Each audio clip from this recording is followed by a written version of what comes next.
एक महिला अपने 10 साल के बेटे को लेकर कुंभ के मेले में गंगा स्नान करने के लिए जाती है और वहां जाने के बाद एक साधु उसे घूर घूर कर अपने तंबू से देख रहा होता है। और जब ये महिला उस तंबू के नज़दीक पहुंचती है तो उसका हाथ पकड़कर उसे तंबू के अंदर खींच लेता है। वहीं पर इस महिला के पीछे एक व्यक्ति होता है, वो ये सारा दृश्य देख रहा होता है। और जब वो व्यक्ति भी उस तंबू के पास जाता है तो वहाँ जो दृश्य देखता है, उस दृश्य को देखकर उसकी आंखें फटी की फटी रह जाती हैं। दोस्तों, क्या था पूरा मामला, किस वजह से एक साधु ने एक महिला का हाथ पकड़कर उसे तंबू के अंदर खींचा था और उस व्यक्ति ने वहां पर ऐसा क्या देखा था जो उसकी आंखें फटी की फटी रह गई थी। अगर आप लोग भी पूरे मामले को डिटेल से देखना चाहते हैं तो वीडियो को जरा सा भी स्किप ना करें, लास्ट तक वीडियो को जरूर देखिएगा। आगे बढ़ने से पहले हमारी वही रिक्वेस्ट कि जो हमारे चैनल के साथ नए हैं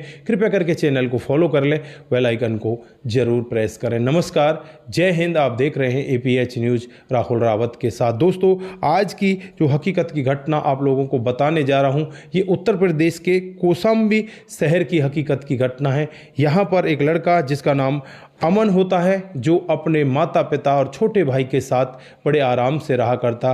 जो अमन की आदतें होती हैं वो ज़्यादातर साधु संतों के साथ संगत किया करता और वहीं पर साधु संतों के साथ रहकर वो एक गलत आदत सीख जाता है। वो भांग धतूरा सुल्फा पीना स्टार्ट कर देता है। अब घर वालों को उसकी चिंता होने लगती है कि पता नहीं ये घर पर भी नहीं रहता, ज़्यादातर मंदिरों पर ही रहा करता है, इसका अब कोई इलाज किया जाए। फिर उसके लिए एक लड़की देख ली जाती है। पड़ोस के ही गांव की रहने वाली प्रीति को उसके लिए पसंद कर लिया जाता है। प्रीति पढ़ी लिखी होती है, बहुत ज़्यादा समझदार होती है और फिर एक डेट निश्चित करके इन दोनों की शादी कर दी जाती है। शादी होने के बाद भी अमन का जो व्यवहार है उसमें बिल्कुल भी बदलाव नहीं आता। फिर यहाँ प्रीति उससे कहने लगती है कि आप दिन भर बाहर ही रहा करते हो, कि आपको कुछ घर के काम धंधे के बारे में नहीं सोचता क्या। प्रीति कुछ ऐसी बातें कहती है, ये लड़का अब बाहर जाना बंद कर देता है, घर पर ही रहना स्टार्ट कर देता है और वहीं रहकर अपने कामकाज को करने लगता है। लेकिन 10, 15, 20 मिनट के लिए बाहर जाया करता, तभी जाकर वो अपनी चिलम वगैरह सुल्फी वगैरह पीकर आ जाया करता। इनके पास धन दौलत की कमी नहीं होती, बहुत सारी खेती बाड़ी ज़मीन जायदाद होती है, लेकिन ऐसा व्यवहार बेटे का देखकर माता पिता को तो टेंशन होगी ही ना। तो यहाँ पर माता पिता को बार बार टेंशन होती है। लेकिन प्रीति जैसे धीरे धीरे समय आगे बीत रहा होता है उसी हिसाब से अमन पर कंट्रोल करने लगती है, उसे धीरे धीरे सही राह पर ले जाने लगती है। इसी तरह से कुछ और समय बीतता है। कुछ और समय के बाद इनको एक बेटा हो जाता है। दोस्तों, बेटे के होने से बड़ी खुशी परिवार में आती है। घर वाले अब इस अमन से कहने लगते हैं कि बेटा भी हो गया है, अब कुछ कमाई धमाई कर ले, नहीं तो तेरे बेटे का गुजारा कैसे होगा। दोस्तों, यहाँ पर जो अमन है वो भी अब आगे शहर जाने लगता है और वहाँ पर कमाई धमाई करने लगता है। एक फैक्ट्री में लग जाता है और वहाँ से अपनी कमाई धमाई स्टार्ट कर देता है। जब अमन कमाने लगता है तो उसकी पत्नी भी खुश होती है, उसके घर वाले भी खुश होते हैं। लेकिन यहाँ पर जो पत्नी का रवैया होता है वो बार बार उसे समझाने का, ये सुल्फा ये नशा सारा कुछ छोड़ दो, नहीं तो तुम्हारे लिए अच्छा नहीं होगा। लेकिन अमन की समझ में कुछ और ही आने लगा था। उसे लगने लगा था कि यार अब तो तू कमाता भी है, पैसे कमा रहा है, फिर भी तेरे ऊपर इतना दबाव बनाया जा रहा है। वो बार बार विचलित हो जाया करता और धीरे धीरे कुछ और समय बीतता है। लगभग 5 साल का समय बीत जाता है। जो इसका बेटा होता है वो भी 5 साल का हो जाता है और अमन एक दिन अचानक ही घर से गायब हो जाता है। दोस्तों, पत्नी भी बहुत ज़्यादा परेशान होती है। उसके सारे यार दोस्तों के पास ढूंढ कर आया जाता है, सबसे फ़ोन किया जाता है, लेकिन कहीं से भी अमन का कोई अता पता नहीं लग पाता। और फिर यहाँ पर पत्नी परेशान होकर अपने ससुर को लेकर नज़दीकी पुलिस स्टेशन में पहुंच जाती है और वहां जाकर अमन की गुमशुदगी की रिपोर्ट दर्ज करा दी जाती है। पुलिस भी रिपोर्ट दर्ज कर लेती है, लेकिन जांच पड़ताल पुलिस करती है, लेकिन कहीं से भी उसकी कोई जांच पड़ताल नहीं हो पाती। धीरे धीरे कुछ और समय बीतता है। कुछ और समय के बाद जो अमन का छोटा भाई है वो भी शादी योग्य हो चला था। अब यहाँ पर उसके लिए भी एक लड़की देख ली जाती है, उसके साथ अमन के छोटे भाई की शादी कर दी जाती है। शादी होने के बाद जो दुल्हन उलझन घर पर आती है वो बहुत ही तेज़ तर्रार होती है। वो चाहती थी कि जिस तरह से अमन इस घर को छोड़कर चला गया, ये प्रीति भी इस घर को छोड़कर चली जाए तो मेरे लिए बहुत बेहतर होगा। इधर उधर से बहुत सारी बातें करती, कभी उसे नीचा दिखाने के लिए कुछ ऐसा काम कर दिया करती।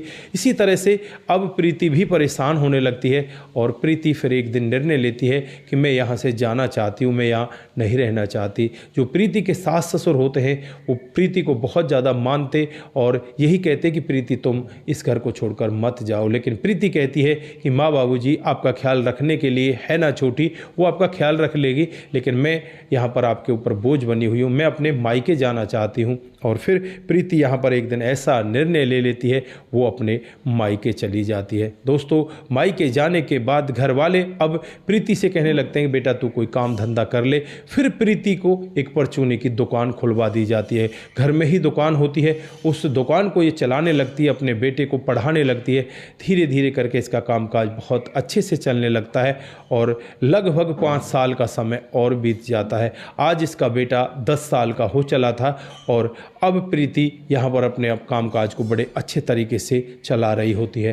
दोस्तों, एक दिन का वाक़या होता है जब अड़ोसी पड़ोसी कुंभ के बारे में बातचीत करने लगते हैं कि कुंभ का मेला चला हुआ है, जो कुंभ के मेले में स्नान कर लेगा वो बहुत ही ज़्यादा धर्मात्मा बन जाएगा, उसके जो पीछे के पाप हैं वो सब धुल जाएंगे और उसकी जो मुक्ति है उसका रास्ता बिल्कुल सरल हो जाएगा।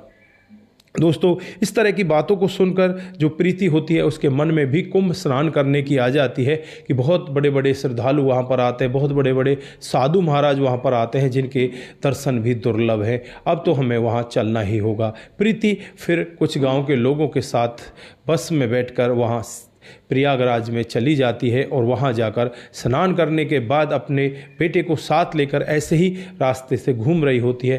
तभी थोड़ी सी आगे जाकर देखती है कि एक साधु उसे बड़ी तेज़ निगाहों से देख रहा है, घूर घूर कर उसकी तरफ ही देख रहा है। दोस्तों, वो आगे की तरफ बढ़ती है, उसके पीछे पीछे इनके ही गाँव का एक व्यक्ति भी होता है, वो भी इस सब को देख रहा होता है। और जैसे ही प्रीति थोड़ी आगे उस तंबू के बगल में पहुँचती है तो ये साधु इस प्रीति का हाथ पकड़ लेता है, तंबू के अंदर खींच लेता है। इधर जो बच्चा होता है वो भी पीछे पीछे खींचा चला जाता है। जो पीछे व्यक्ति होता है वो ये सब दृश्य देख रहा होता है कि ये मामला क्या हो गया।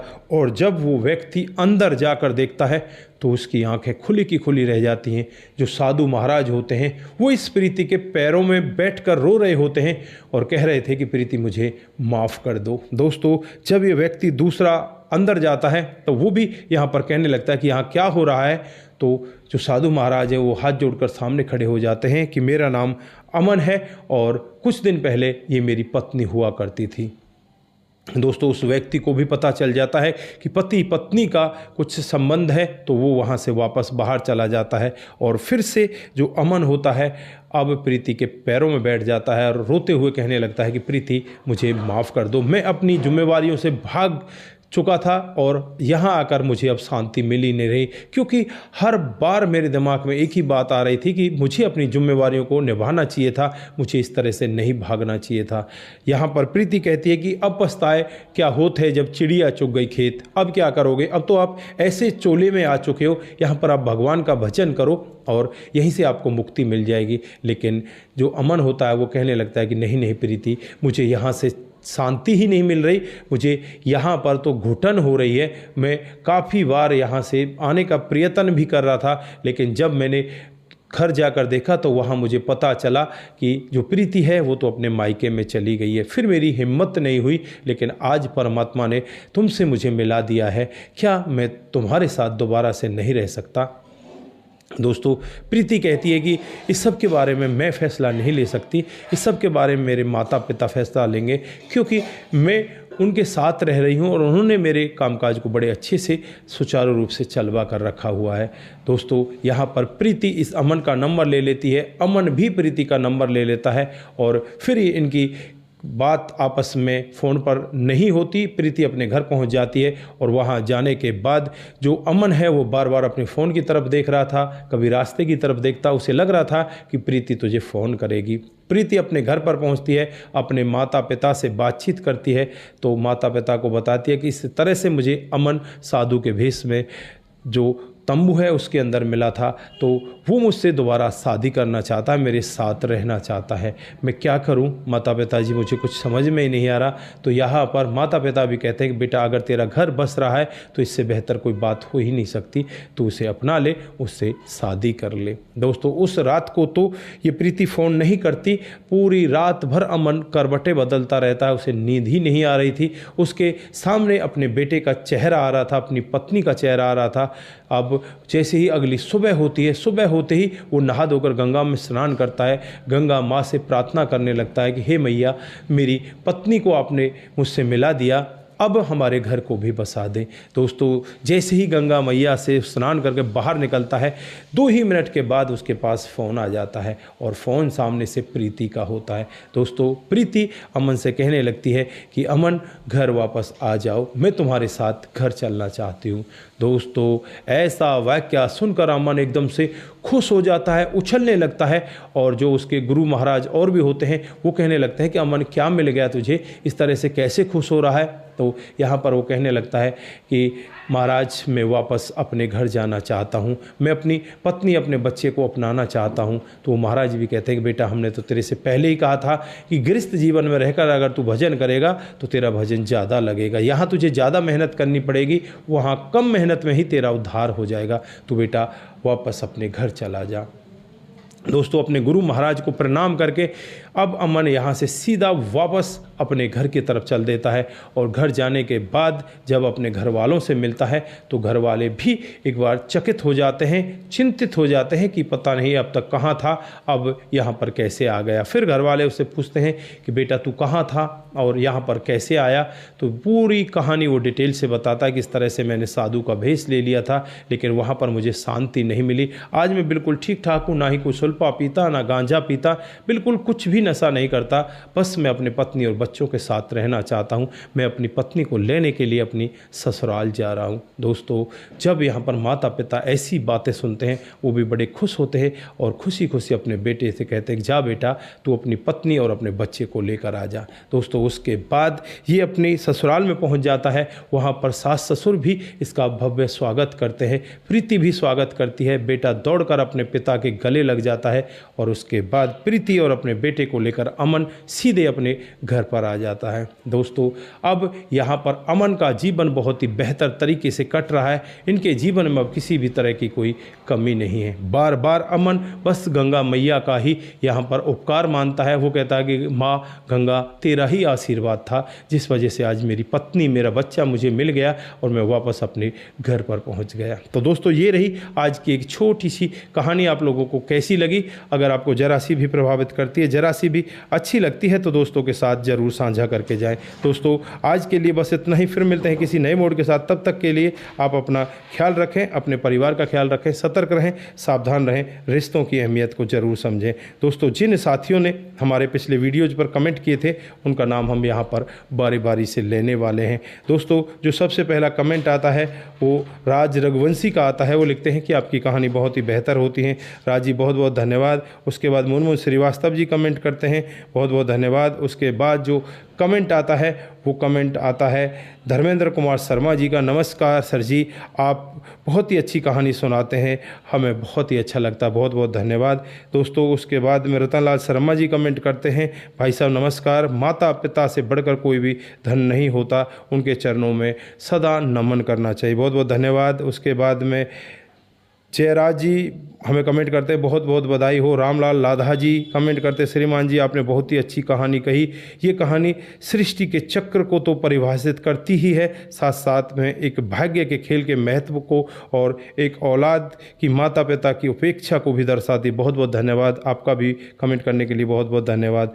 भरतलाल जी हमें कमेंट करते हैं, माता पिता के चरणों में चारों धाम में, बहुत बहुत धन्यवाद। अरविंद साहा जी कमेंट करते हैं। उसके बाद में जो कमेंट आता है प्रमोद भारती का कमेंट आता है, सन के स्वामी जी कमेंट करते हैं। और उसके बाद जो आता है गगन प्रसार राज रोहित जी कमेंट करते हैं, बहुत बहुत धन्यवाद। भगत सिंह तेवतिया जी का कमेंट आता है, नाइस स्टोरी सर, बहुत बहुत धन्यवाद। एम शर्मा जी हमें कमेंट करते हैं, आपका भी दिल की गहराई से बहुत बहुत धन्यवाद। उसके बाद हनुमान जी चौधरी भावरिया से हमें कमेंट करते, बहुत बहुत धन्यवाद। बालाराज चेतरे जी, आपकी कहानी बहुत ही अच्छी लगती है, बहुत बहुत धन्यवाद। आप सभी लोग इसी तरह से हमारे साथ बने रहें, इसी तरह से अपने कमेंट हमारे साथ में करते रहें। समाधान पाटिल जी का भी कमेंट आता है, आप सभी का दिल की गहराई से बहुत बहुत धन्यवाद। आप सभी सतर्क रहें, सावधान रहें, रिश्तों की अहमियत को जरूर समझें। नमस्कार, जय हिंद, जय भारत।